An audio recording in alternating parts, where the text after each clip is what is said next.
Estado mo ngayon, siyempre, Viva Max King, Best Actor. Kumbaga, ang ganda-ganda ng karir niya, di ba? Dumating ba sa point na may mga fans ka na parang nang-stalk sa'yo? Napaliw Na-obsess sa'yo. sa'yo? Napaliw. To be honest, lately po meron.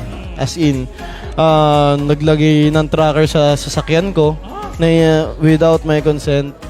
So, well, ayun. But, ngayon, safe naman na wala na yung tracker. I think, hindi na siguro. Para, gusto ko na lang kasing tapusin. Paano mo lang na-handle pag may mga ganyung sitwasyon? Well, hindi mo maiiwasan yung safety mo. May papaisip ka, mapapatamang hinala kasi lahat ng bagay. So, hindi mo alam. Baka mamaya, sinusundan ka na pala. May gawin na pala sa'yo masama. So, hindi siya...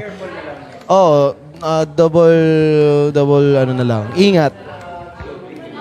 So, ayun, nakakatakot siya, to be honest. Sobrang nakakatakot siya.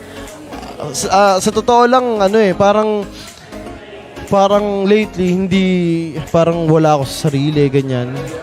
Para kasing, iniisip ko na, hindi lang sarili ko yung iniisip ko, yung safety ko, kundi yung pamilya ko, yung mga taong nakapalibot sa akin.